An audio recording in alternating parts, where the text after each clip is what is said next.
So I saw part of a video that was done. A gentleman had an engine like mine. It's the one that comes in the, I believe it's the 1996 through 2002 4Runner. But it'll work in anything that's got the, I forgot the full name of it. It's the label on the front of the engine says 3400. It's the 4-valve per cylinder V6 that Toyota makes. It's supposed to be pretty bulletproof. I've had some issues lately, and it was a nightmare just trying to tie in and get fuel pressures. I'm not sure that I got one that I can really depend on. So in that process, I came along the video, and this is more of a addendum. He had turned off his comments, and it wasn't real clear. I mean, he shows the parts and all, and I'll put parts on here as well. So there are three components here that allow you to tie in to the fuel rail. Toyotas, as far as I know, don't have a Schrader valve. And when you're trying to troubleshoot some of the things I've been doing here recently, you really need a place to tie in. I tried where there was a disconnect on the driver's side, and it's easy to get to, but the kits I bought one that was like $30, and then one that was $60, and neither one were any good. I realize you get what you pay for, but the guy that had done this, when he was troubleshooting, a video I looked up, he'd spent over $500 for these specialized tools to check your fuel pressure, and I just wasn't willing to do that. So this is, I've not tested it yet, but the other gentleman that did it and said it worked. But then when he's getting ready to go hook up the gauge to it, the video cuts out. I think he was changing out injectors or something, and that he just happened to come into this subject. Anyway, this piece right here, like I said, I will put the parts and all in there. This came from Russell. I got it through Summit because Amazon, for some reason, sent me the wrong piece. It said that number, 640-700, and that's what it should be right there. 12, a metric. It's obviously a metric going into the fuel rail by a 1.25 thread Banjo bolt.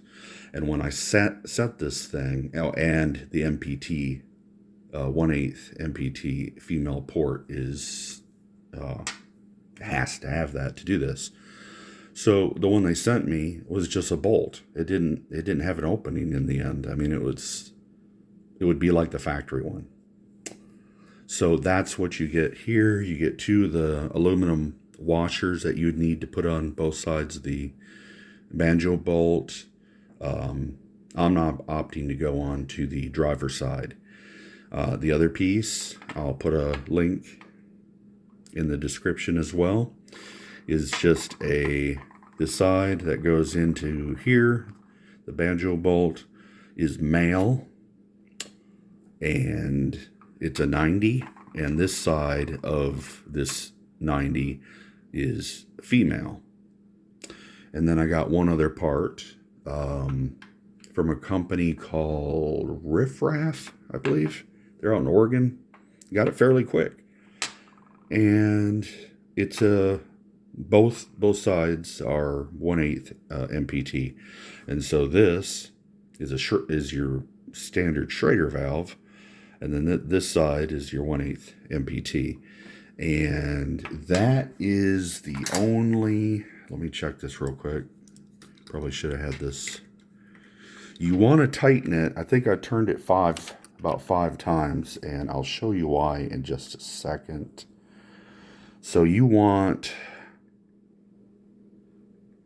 somewhere close of 3 inches. Well, let's just say, I say less than 4, but it's about 3 inches, 3.8. Let's say 3.8, 3.85. There's a reason for that, and, well, I'll step out there now. Instead of using any kind of tape, and I do know that they make a tape that's for fuel, and I was a little reluctant to go that way. This is more of a permanent solution. I used JB Weld. That stuff can take the heat. When it dries, it's just like steel. So that's the gray that you see around here. Now, the trick is, this is supposed to be tightened to a 25 foot-pounds. So, now that I've got it all assembled like this, how am I going to tighten it down to 25 foot-pounds? Well, you're going to get as close as you can. So before you assemble all this, you take the bolt, you replace it with your washers you're going to use. It looks exactly like the replacement, the length of the thread and everything. The only thing that's different that I need to do yet is their passage hole through here is quite a bit larger. So I am going to open mine up to make it closer to that. This diameter, slightly smaller. I'm not as worried about that, but that on the factory one is quite a bit larger. Anyway, with everything in place, one washer on here and then one on the other side of the Banjo bolt, or fitting, we tighten this in and we tighten it down to 25 foot-pounds. Now, right about where my thumbnail is here, you'll see a dark spot. That is where it was positioned straight up at 12 o'clock. The reason, and I probably should have said this earlier, the reason why there's a 90 degree on there is because it's the front of the fuel rail. The back of this fuel rail is the return. It has the fuel regulator. The other side at the back is where the main line comes in for the fuel. On the front side, you could go on either side, but if you look at the front of the truck on the left, it's just busier. It's got more stuff going on than on the right. So the reason why this is important to tighten it down is to find out where this is going to sit. Because if you tighten it down and it ends up like this, somewhere, anywhere from about 11 o'clock to about 3 o'clock, you're okay. Anything beyond that, it's going to be pointing down at the engine, and you're not going to be able to screw your gauge on. So that's why first I did the torque test, and I opted right now. I was going to go on an angle like this, and I hope I get closer to that. But when it's tightened down to this at 12 o'clock, and it stops pretty abruptly, I'll know I'm at 25 foot-pounds, and then I'll probably just barely go beyond that. Now, and these didn't really seem to crush much at all, but I want to have that extra room anywhere from 12 o'clock to 3 o'clock. That's important. So what I had done originally, you don't see it on there, I wiped it off, is that mark, when I had everything tightened where I want it and test fitted, I put a line across with a Sharpie this way, from this fastener to this one, and from this one to this one. And when I backed them out, I counted how many times it took for it to be unscrewed. This one doesn't matter as much. I mean, you'll know when you get, I can't remember, I think this was like 4 turns, and the Schrader valve was 5, I think. I just made sure to put it back together exactly the way it came apart. And it's actually still curing. I can't put it together until, I'm going to wait until tomorrow. Sometime after midnight, it should be fully cured, it takes 24 hours.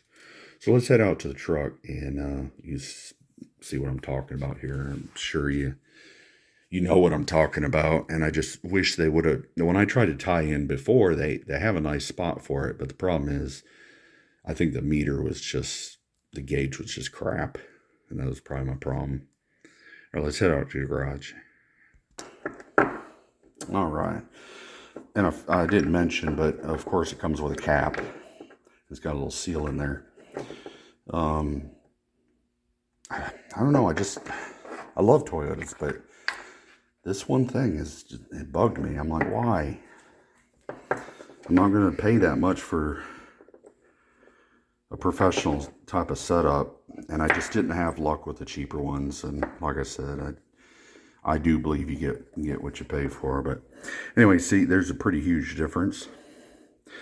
But as far as the thread, the length, everything is there. So I'm going to open that up.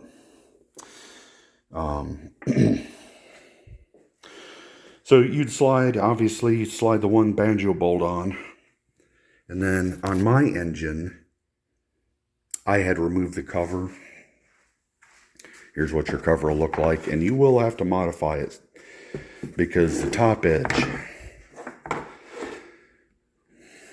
somewhere above 4 or cam, I'll have to cut an opening so I can get to it. So I went with an OTC. Has a pressure relief on the end of it.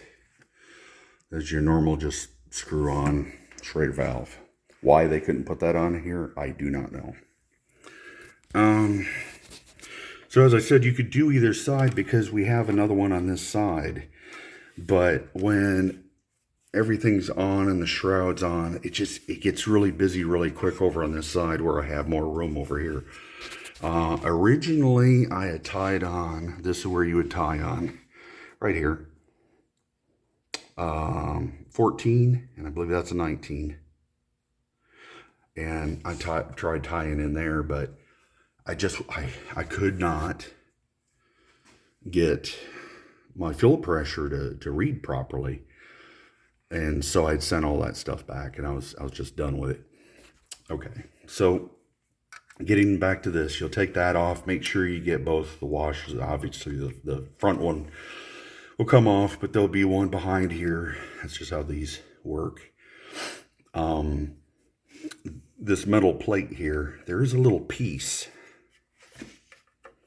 I'm not going to be able to get it. Oh yeah, you can see the edge of it. I just wiggled it back and forth till it broke. I think at some time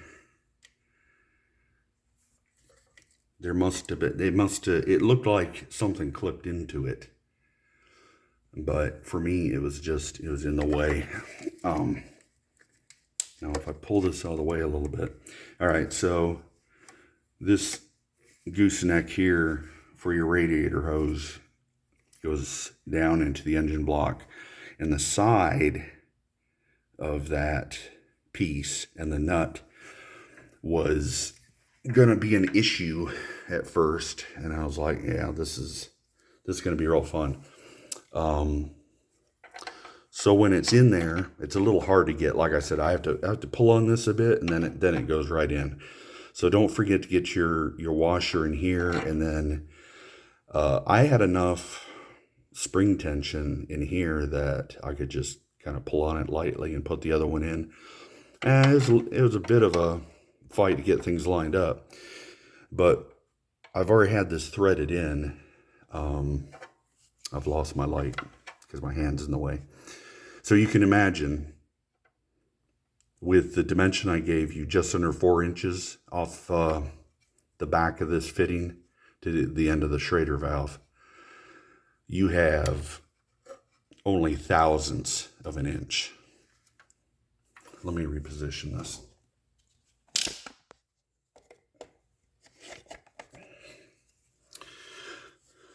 And at first, when I tightened it down that hard, I was like, wow, am I gonna be okay here?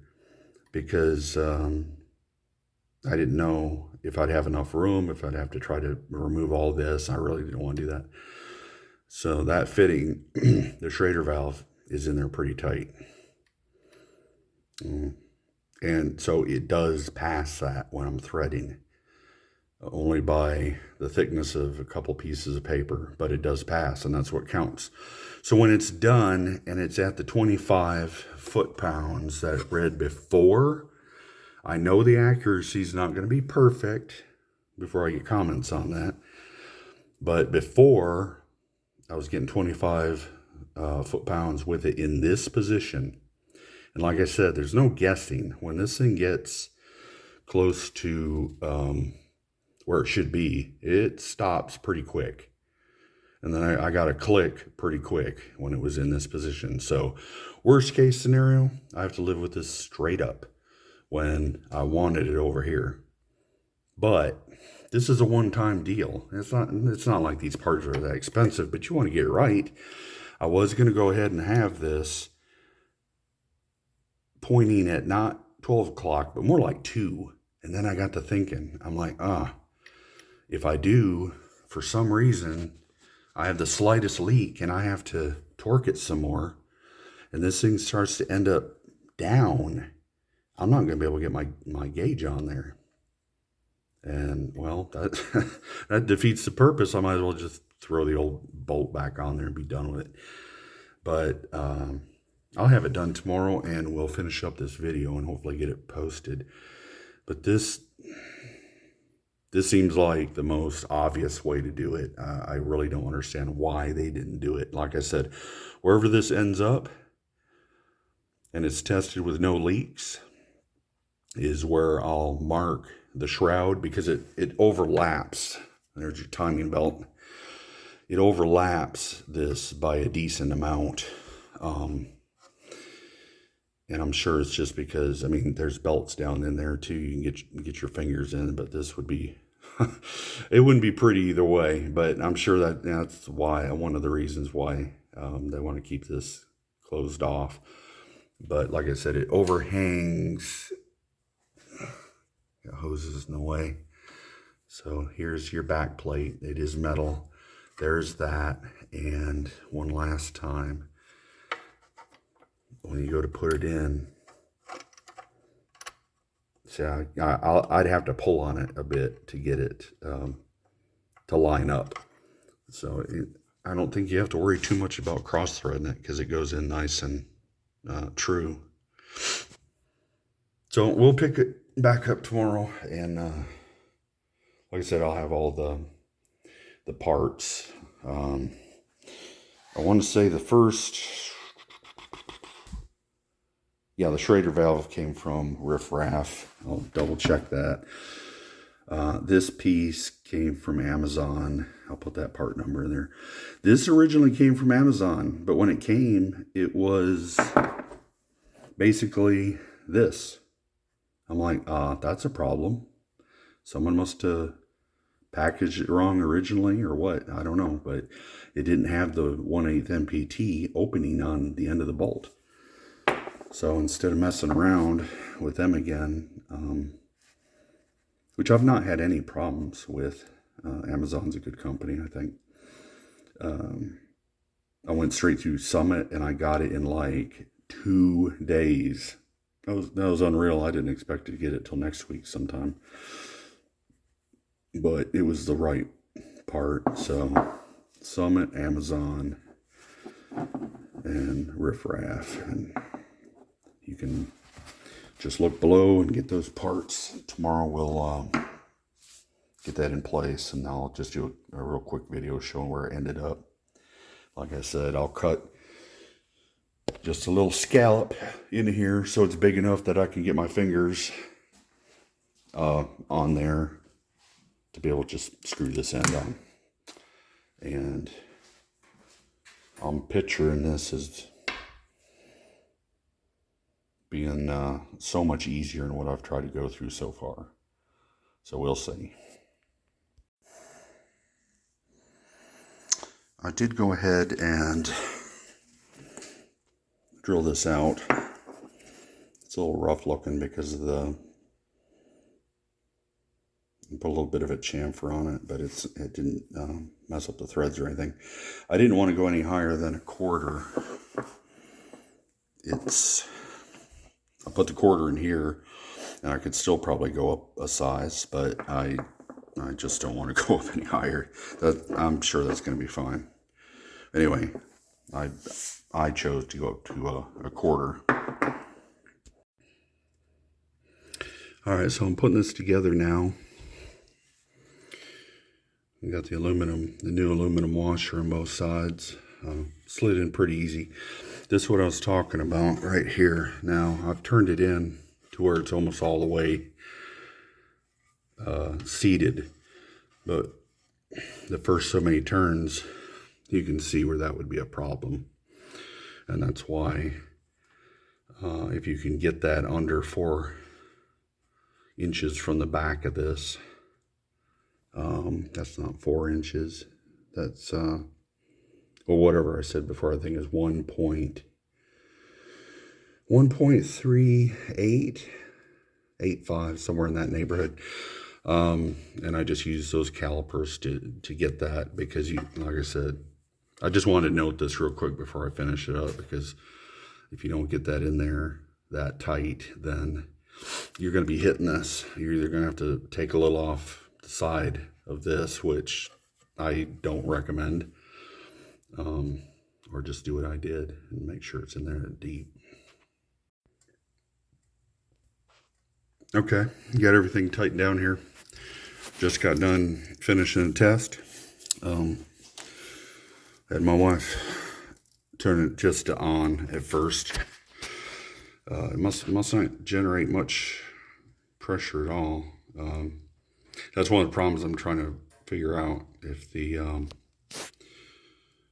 fuel pump is going bad. But everything that I'm seeing so far, the amperage it's drawn and my pressure is between 41 and 42. And on this engine, it's between 38 and 44 PSI. And that's what I'm getting. That's why a vehicle like this needs something that you can just tie on to so easily now. I set this up to be, like I said earlier, at 12 o'clock, it was going to be 25 foot-pounds. And you can see it's straight up. It was just a tiny bit short of high noon. But I went ahead and I was just nervous about it snapping.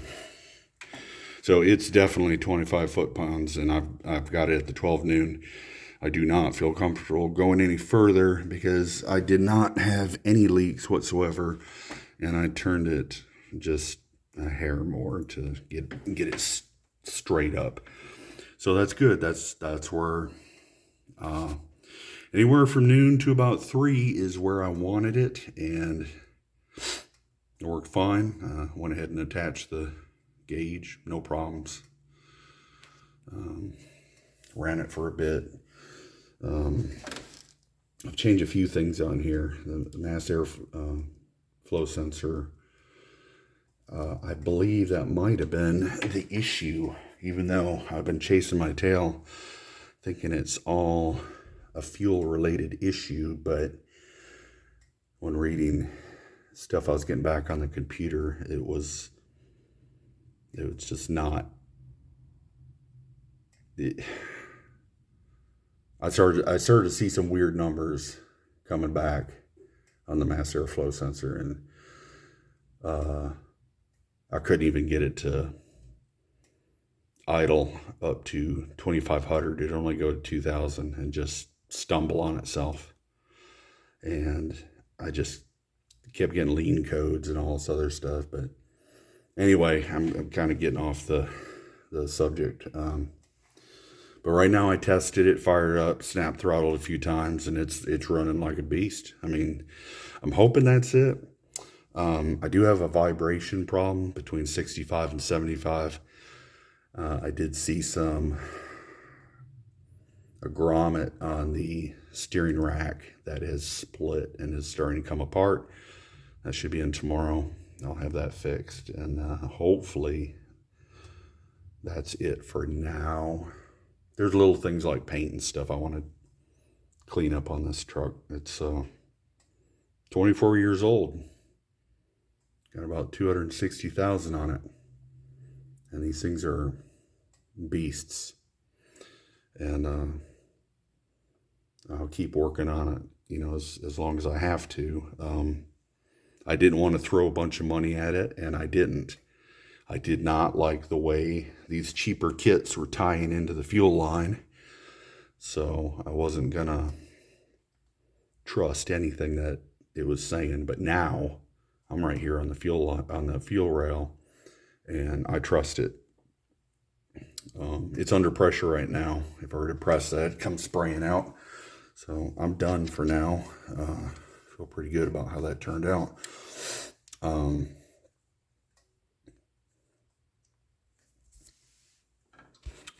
So it wasn't hard to do. It was just getting those three parts. And like I said, the way that I positioned them, hopefully that makes sense. If not, please ask, because once that thing's in there,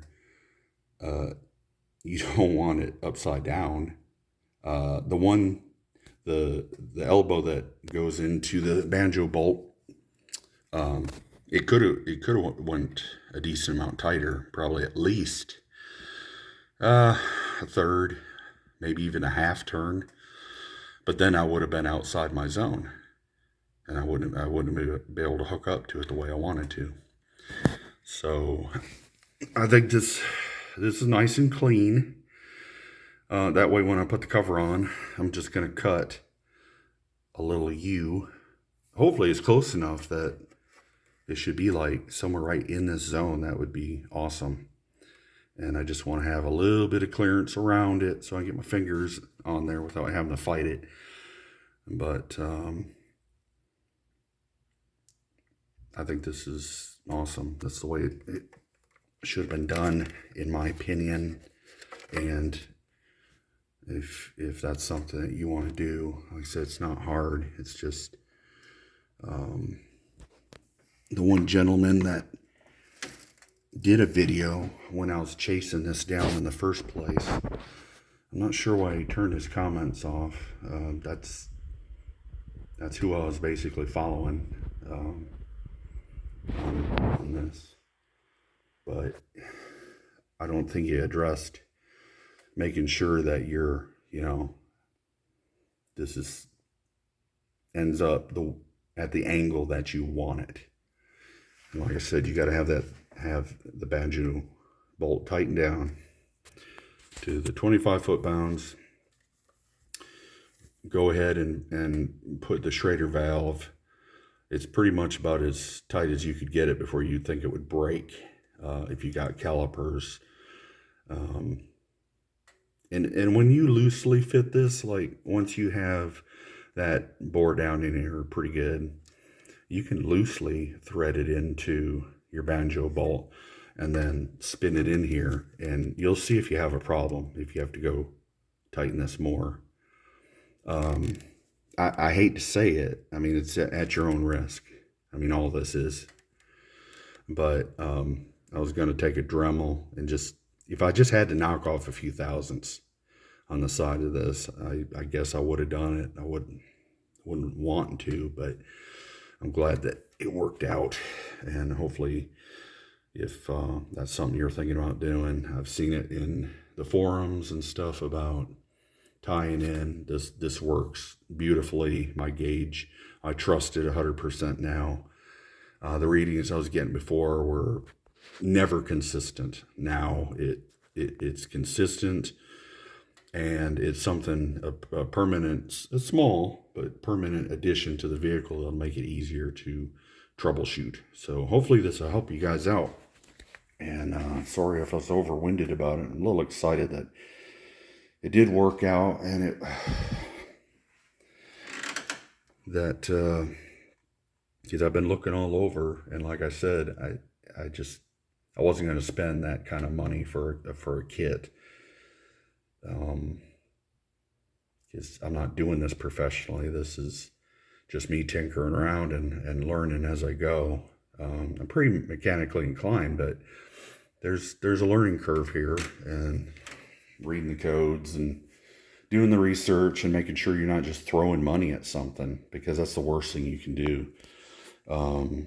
Like I said, I did the only big thing that I had to replace so far was the mass air flow sensor, and that was just over $90. It's a Denso, so that's, you know, it's basically, it's the same thing that was on there before. It just had a Toyota label on it. Unfortunately, I had to change out the radiator because your fuel regulator is back up underneath here, and it's quite hellish to change. I'm a pretty good sized guy, but the radiator was probably the original, and I put my palm up on here once I was flopping myself up on the engine, and it just disintegrated. It broke off, and then I saw that all that material was just disintegrating, so it needed to be replaced. I'm just glad it didn't blow when I was... We don't take this on trips, but I want to be able to. It's a great vehicle. It runs beautifully. There's just a few little things I'd like to do to it to get it where it should be.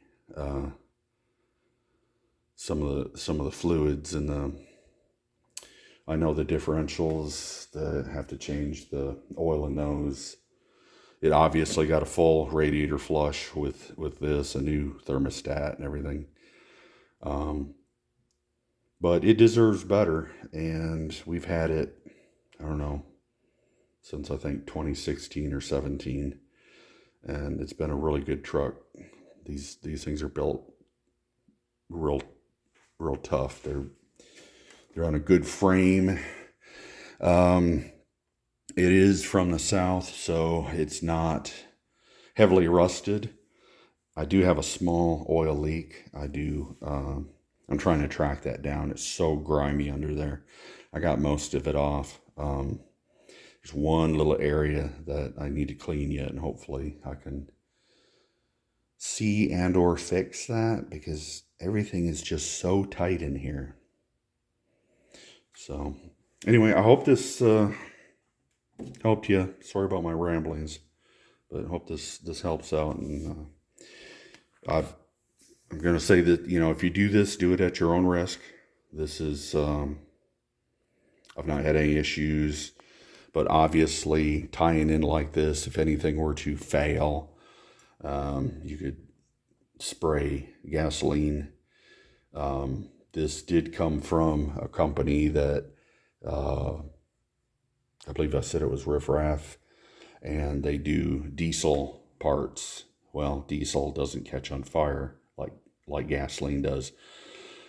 But the description for the part says diesel and gasoline, but I'm still throwing that out there. Do this at your own risk. Take precautions. Make sure you have some kind of work glasses on and stuff, because when I replaced that regulator, I did get a blast right in the face, and I didn't think I'd have that much pressure, since I thought I had all the pressure out of the system. Well, I did not. And those are the type of mistakes that can last a lifetime. So just be safe. And like I said, hope this helps you out. All right, take care. Bye.